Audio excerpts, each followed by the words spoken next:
à tous, soyez les bienvenus à notre paroisse invisible. Traçons sur nous le signe de la croix, car c'est Dieu qui nous rassemble au nom du Père, du Fils et du Saint-Esprit. Amen. Prions pour nos frères et sœurs malades.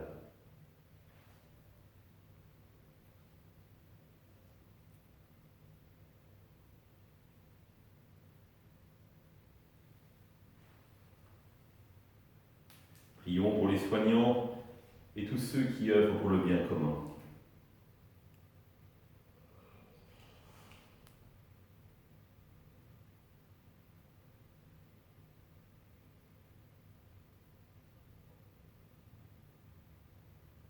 Prions pour tous ceux qui sont en angoisse, la solitude, que l'Esprit Saint vienne les visiter.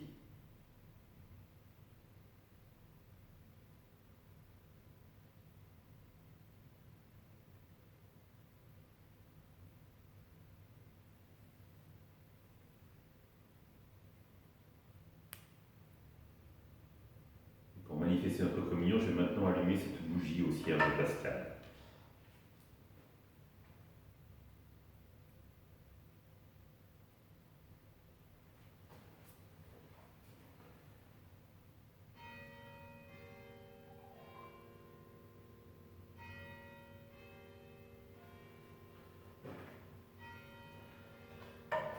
Dans l'évangile de Luc, en ce temps-là, Jésus disait à ses disciples une parabole sur la nécessité pour eux de toujours prier sans se décourager.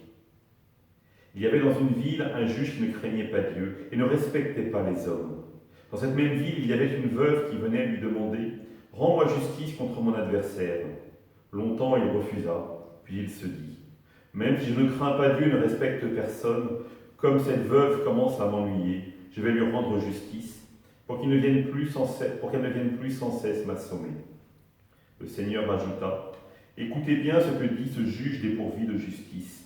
Et Dieu ne ferait pas de justice à ses élus, qui crient vers lui jour et nuit. Les fait-il attendre, je vous le déclare bien vite, il leur fera justice. Cependant le Fils de l'homme, quand il viendra, trouvera-t-il la foi sur la terre ?» Acclamons la parole de Dieu. Louange à toi, Seigneur Jésus. Une parabole, à nouveau utilisée par Jésus, et une conclusion de la parabole qui nous paraît pas forcément en lien. Le Fils de l'homme trouvera-t-il, quand il viendra, la foi sur la terre? Et cette histoire de veuve qui demande avec insistance. Ce qui est fondamental, c'est de bien comprendre ce que c'est que la justice de Dieu. La justice de Dieu n'est absolument pas la justice des hommes, une justice rétributive. C'est une justice, finalement, qui va permettre d'ajuster l'homme à Dieu. Ajuster, je prends souvent cet exemple comme deux pièces d'en bois qui s'ajustent l'une à l'autre. Et finalement, c'est Dieu qui va nous ajuster à lui. Encore faut-il que nous acceptions d'être un peu émondés, qu'on passe un peu sur nous du papier de verre, vous savez, pour que ça s'emboîte, les deux pièces s'emboîtent parfaitement. Et finalement, c'est ce que Dieu nous invite à vivre. N'hésitons pas à crier vers lui, parce que lui, justement, est là pour répondre à notre appel, pour entendre. Mais pour pouvoir crier, encore faut-il croire qu'il y a un Dieu qui nous écoute. Non seulement un Dieu qui nous écoute, mais un Dieu qui nous aime, car prêt à répondre à notre appel, à nous rendre justes comme lui-même est juste. Un grand terme en théologie que l'on utilise pour cela, c'est la justification, qui va avoir lieu justement par la foi et non pas par les œuvres. C'est-à-dire accepter de crier vers Dieu.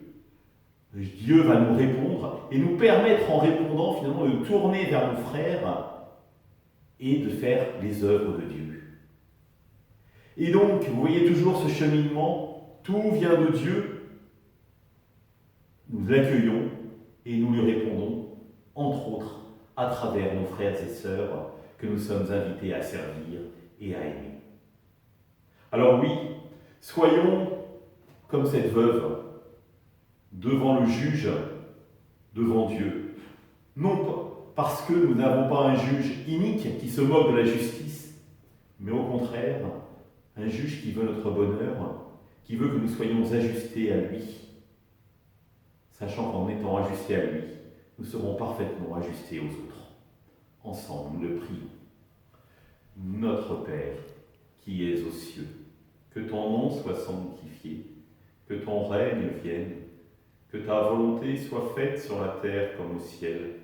Donne-nous aujourd'hui notre pain de ce jour. Pardonne-nous nos offenses, comme nous pardonnons aussi à ceux qui nous ont offensés. Et ne nous laisse pas entrer en tentation, mais délivre-nous du mal. Amen.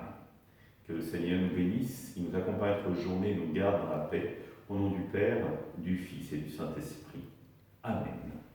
Je vous rappelle ce soir notre veillée de louange sur Internet. Demain, la messe à 11h.